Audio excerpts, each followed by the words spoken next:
Hello, my name is Stephanie Elko Thomas, a fourth-generation Rusyn American. This video is brought to you by the Carpatho-Rusyn Society. Enjoy!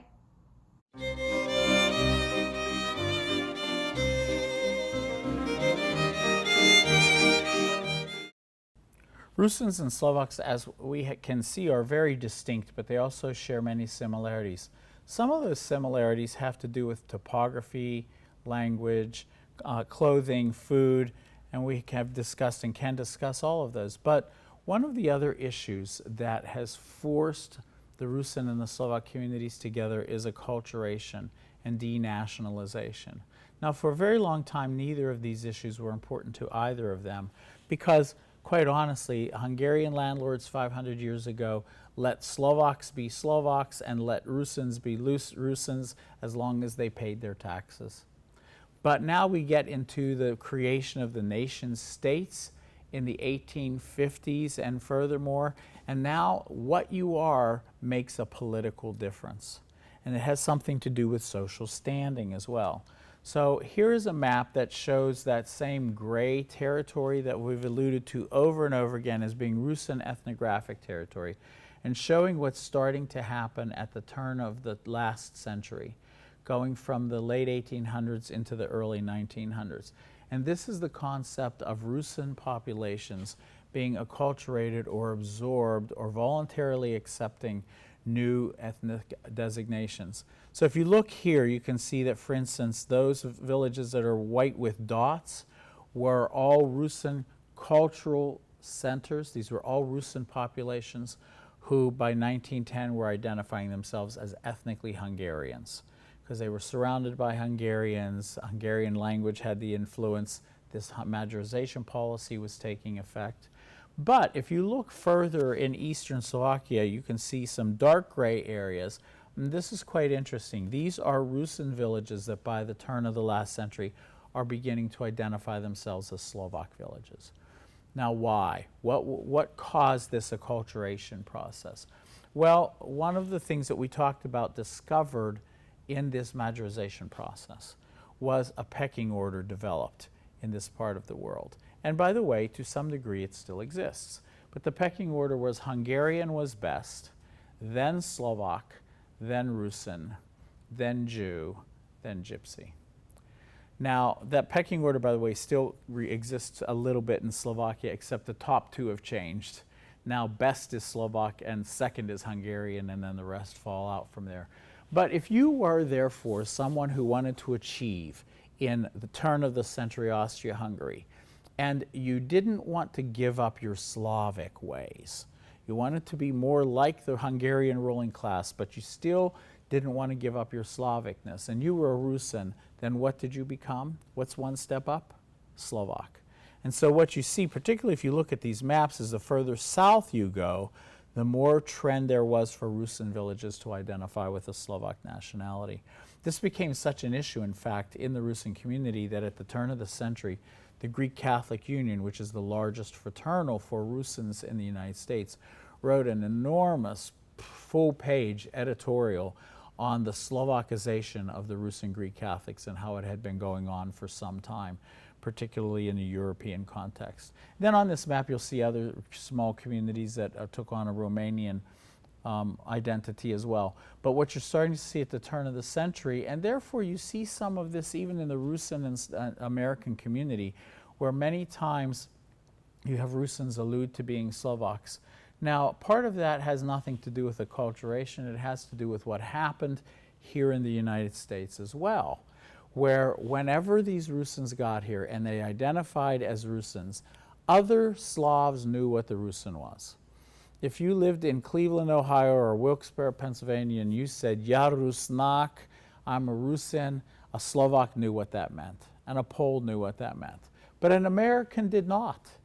And so to American, Rusnak could be anything from, and generally was often misconstrued as Russian. And so now you begin to have all kinds of issues happening within the Rusyn American community where Rusyns are being referred to by outsiders as Russians, some of them are being referred to as Austrians, and then when Czechoslovakia is created in 1918 and Rusyns become a part of Czechoslovakia, what do these Rusyns get referred to as? Oh, if you're from Czechoslovakia, then you must be one of two things, either a Czech or a Slovak. And so this concept in an American context of being of Slovak nationality begins to develop. The other thing, too, is that Rusyn and Slovak immigrants, when they came here, don't understand, obviously, the nuances of what Slav means in an English context. And quite honestly, neither did American English, because they had never met Slavs before. So I've been around people who equate all the words, the SL words, I call them. All the SL words mean the same thing to them. So you can talk to people and say to them, what are you? And they will say to you, I'm Slovak, I'm Slavic, I'm Slavonic, or I'm Slavish, and that all means the same thing to them. When in reality, what they are is Rusyn. Okay, but because they know they come out of this Slavic pool, they take those SL words and just use them interchangeably. But in Europe, the whole concept of Slovakization in Slovakia, particularly after communism came, was profound. While the Slovaks were still able to maintain their Slovak ethnicity after the communists took over in the 1940s, this was not the case for Rusyns. The way Stalin spread communism in Europe was to absorb Subcarpathian Rus, which was the tail end, the Rusyn piece of Czechoslovakia, into Ukraine, so that it could be literally in the Soviet Union and he can control it. And why did he do that? Because from there he could easily spread communism to and control Poland, Czechoslovakia, Hungary, Romania, and then obviously spread even further from there. So what was Stalin's strategy for absorbing Rusyns, Subcarpathian Rus, into Ukraine? Well, it was to simply declare that there are no Rusyns, that Rusyns are actually Ukrainians and therefore should be united with their mother, the Soviet Ukraine. And so he illegally takes Subcarpathian Rus, changes the name to Transcarpathia, and incorporates it into the Ukrainian portion of the Soviet Union. By the way, when the Soviet Union fell apart, that piece of Ukraine, Transcarpathia, to this day remains in Ukraine and is a Rusyn-speaking portion of the entire Ukrainian nation. Now, when this happens, when Rusyns become Ukrainians in Ukraine, as communism spreads to Poland, Czechoslovakia, Hungary, and Romania, if it is the communist policy that Rusyns are simply Ukrainians, then in every one of these countries where Rusyns live, they must become what? Ukrainians. And so in 1952, in Czechoslovakia, the first communist census is taken in villages. And when they get to the Rusyn villages, they say to these individuals, what are you? And these people say, we're Rusyns. And they say, no, you don't understand. You can't be Rusyn. There are no Rusyns. Are you Slovak or are you Ukrainian?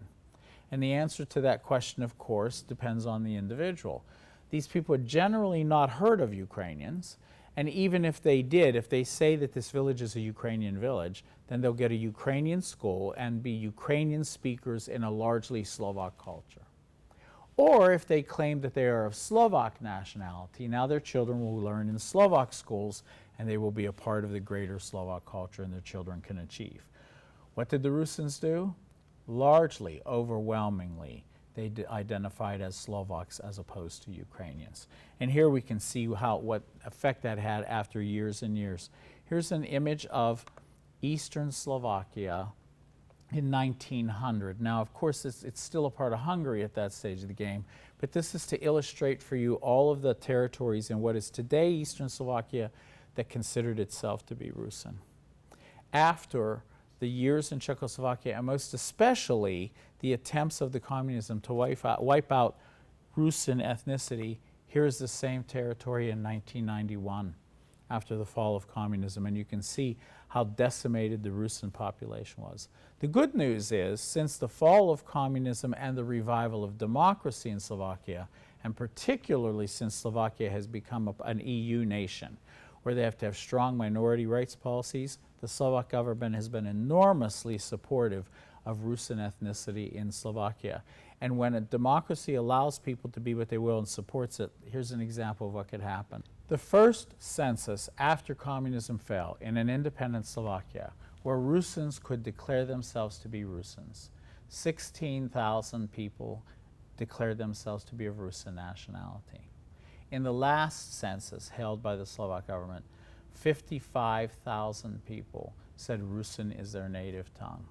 So it shows that with democratic principles, what can happen? Today in Slovakia, there's one fully Rusyn language elementary school. There are a number of village schools in which the Rusyn language is taught. The Rusyn language is taught at the university level at the University of Prešov, where you can even take an intensive language and culture program at the Institute of Rusyn Language and Literature in the summer months, and Rusyns from around the world, including the United States, choose to attend that program. So there's also Rusyn language press in Slovakia, Rusyn language theater.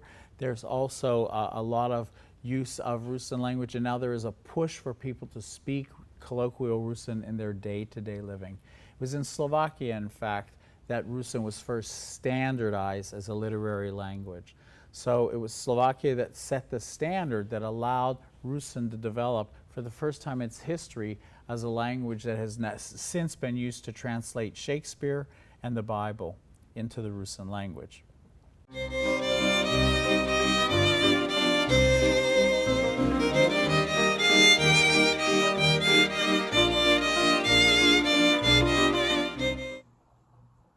Hi everyone, thanks for watching our video brought to you by the Carpatho-Rusyn Society. My name is Stephanie Elko Thomas, a fourth-generation Rusyn American born and raised in northeastern Pennsylvania. The Carpatho-Rusyn Society is a non-profit that exists to perpetuate the living heritage of the Rusyn people. CRS does this by sharing linguistic, historic, genealogical, and cultural knowledge. To learn more, be sure to hit the subscribe button below and follow us on Facebook and Instagram. Also, don't forget to visit our website at c-rs.org. Thank you.